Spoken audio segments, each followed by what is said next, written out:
Hello there, people of the internet. I am on a quest, and that quest, wow, I must be really tired because I'm leaning on this whiteboard, and ooh, I am feeling it. That quest is to find a universal load that I can use in most of my rifles. And whenever it comes to rifle loading, rifle load data, each individual cartridge has its own special things that you have to pay attention to when loading that particular cartridge in terms of like bullet weights that you're using and powder charges that you're using. So, just out of all of my expertise of what I've been searching for, I wanted to find one bullet type and one charge of powder that I can use in everything, and that is not an easy task, especially because I have so many different things. So I have 3030 that I have to find loading for. I have 308, 30-06, 75 French, 75 by 55, that's a Swiss round, 303 British, 762 by 54R, 762 by 39, and 3040 Krag. So I have a mixture of both 308 and 311 diameter projectiles here.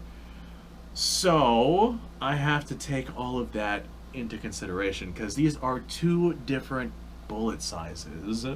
So when dealing with something like this, a jacketed bullet probably would not be all that great because there's two different bullet sizes. However, if I were to use a cast bullet being slightly oversized is fine. But if I were to use just like say jacketed 308 bullets, sticking those in a 311 diameter rifle would not yield all that great of accuracy.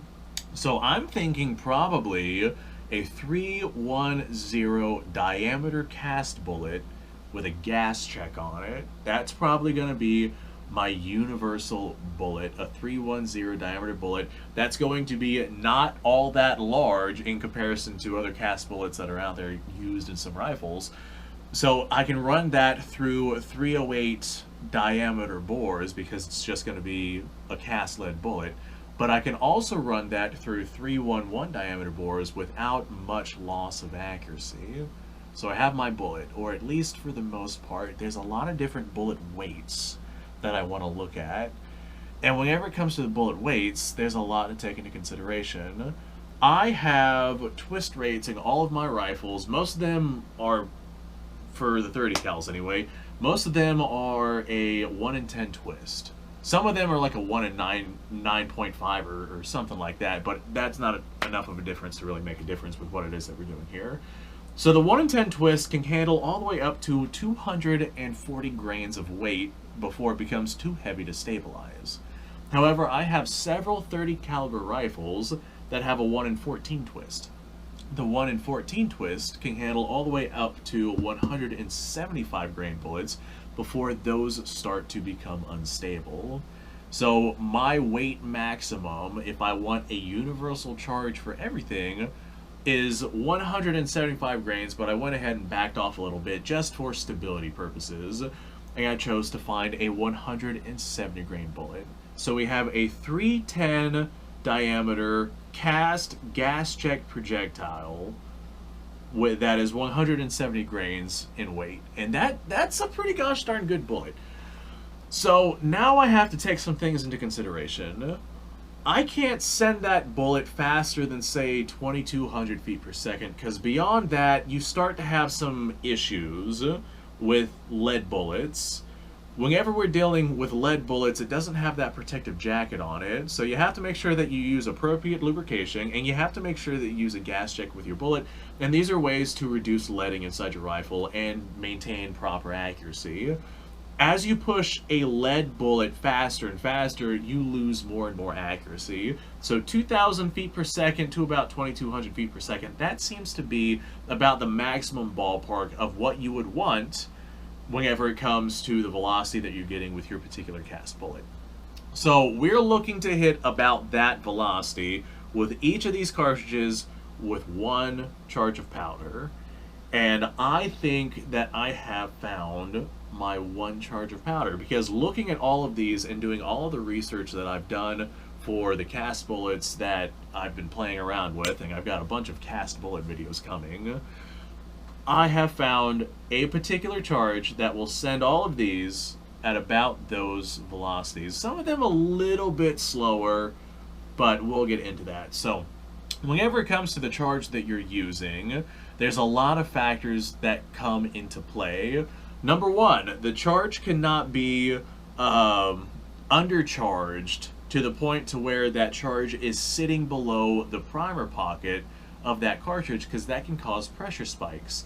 How powder is supposed to burn inside of your rifle cartridges is it burns from the back of the charge to the front. Your primer goes off, the gunpowder in front of it starts to ignite, creates pressure, and then as that powder burns from back to front, it does certain science things and creates a specific pressure curve that is necessary to get maximum velocity from your cartridge without exceeding a particular pressure. Well, if we have a rifle that has the powder charge underneath that primer pocket, then once that primer goes off, it ignites all of the powder at once, and it burns from the top to the bottom, and it burns way faster than it's supposed to, and that causes a significant pressure spike, and that could cause some significant issues with your particular rifle.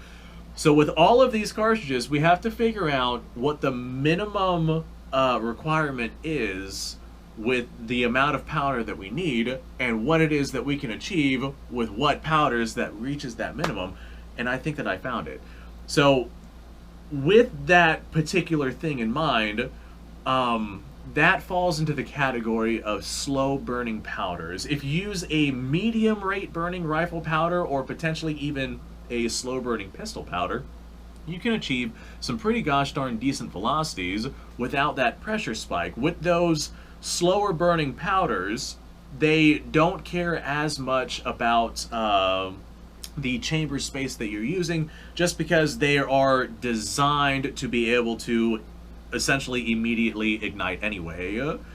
So it doesn't matter what your case capacity is with these fast burning powders, because they're designed to burn basically immediately anyway. So I started looking at 2400. 2400 seems to be a good go-to for basically all of your cast lead bullets with your rifle cartridges, because you can achieve these velocities that you're wanting to achieve without all that much headache, because 2400 is a relatively fast burning powder. The thing is, 2400 is one kind of powder, and for the most part, with all of these cartridges, with that particular weight bullet that I'm going to be using, if I were to run, say, 24 grains of 2400, I'm going to hit about that 2,000 foot per second mark in every single one of these cartridges. So I have my 170 cast bullet, and I have my 24 grains of 2400. I have that charge and that bullet type. I could load those in any one of these cartridges and reach that 2,000 feet per second, just because 2400 doesn't really care about case capacity. Now, where I'm interested in is a general purpose charge that I can use with a bunch of different powders, because the market is volatile, and finding 2400, it can be done, but there's times where it just doesn't exist. So you have to use whatever it is that you come across. And I have a whole list of slow burning rifle powders, things like 4064 and all of those other slow burning rifle powders that kind of fall into that same relative category. And it seems that 33 grains of 4064 and similar powders in every single one of these cartridges is still above that limitation of being dangerous. Like, it's above the primer pocket in terms of the amount of powder that you have inside of your cartridge, so you don't have to worry about dangerous pressure spikes with 33 grains of all of these different slow powders that I have listed. So that 33 grains of each of these slow burning rifle powders, each one is going to give a slightly different velocity because they are all different powders, but it's going to still fall between 2,000 and 2,200 feet per second, with some exceptions. Some of them fall into more like 1,900 feet per second, but as long as we're not going faster, that's what I really care about. So on my list of these slow burning rifle powders, with each one of these cartridges, if I have 33 grains besides 7.62 by 39, I'm going to go ahead and say that right now because that's an intermediate cartridge and it kind of falls into its own category, and 33 grains with a 170 grain bullet is a little bit too spicy for 7.62 by 39. But for each one of these cartridges, that 33 grains of 4064 or similar powders is going to be safe in terms of case capacity, and it's also going to send that bullet. My battery died. That's definitely the number one problem whenever it comes to YouTube, and you gotta pay attention to your battery levels. But with that 33 grains of my list of slow burning rifle powders that I got written somewhere, if you want to come up with your own list, you can literally just look up load data on all of these, find the velocities that are necessary with what particular powder it is that you're using to be able to achieve these velocities, and you'll get your own list of slow burning rifle powders that you can use. But basically anything that's 4064 or similar is going to work. So the velocities on each of these is going to be a little bit different. Like for example, 30-06 with that 33 grains of powder with a 170 grain, it's probably going to be a little bit slower just because there's a larger case capacity, and so there's going to be less compression. It's kind of like if you have a firecracker in your hand with your hand open, it goes off, you burn yourself. But if you close your hand, then it's going to do much more damage to your hand versus just burning. Well, it's the same kind of concept that we got here. There's a lot more space inside of the 30-06, so there's going to be relatively less pressure whenever we ignite that amount of powder. So we might actually get more velocity with this charge from, say, a 308 because there's less space in that 308. We'd probably get a little bit more velocity with that 30-30, probably around that 2,200 feet per second mark, approximately, maybe. And et cetera, as we go through each one of these particular cartridges. It all really depends on what kind of capacity we have inside that case that's going to dictate our velocity. But with this bullet that I'm using, and with this powder charge, every single one of these is going to work. Besides that 7.62 by 39, that particular one, I might want to go ahead and just use the 2400 in, because that 33 grains with a 174 grain bullet is a little spicy for 7.62 by 39.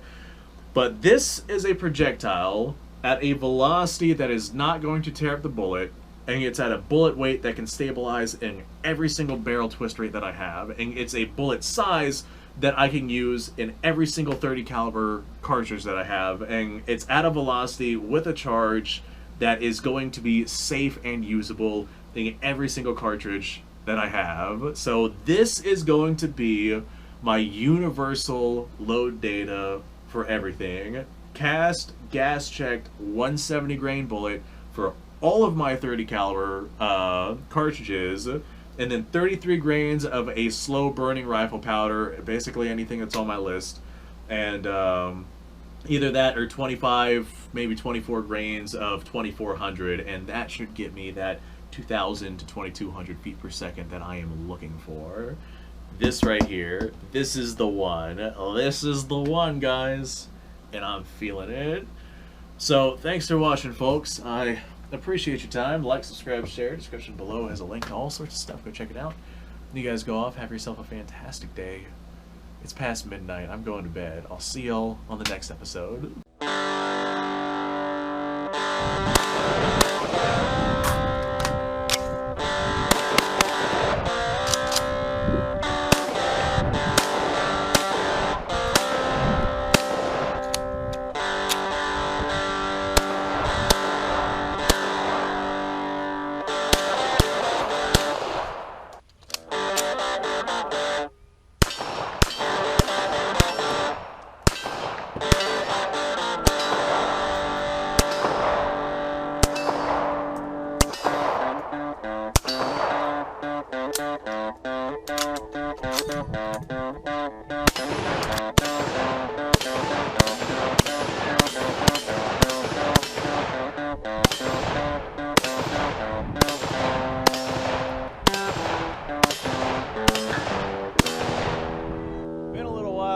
I've done this.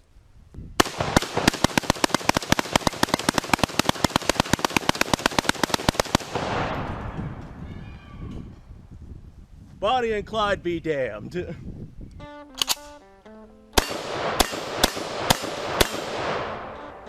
poor man's Garen.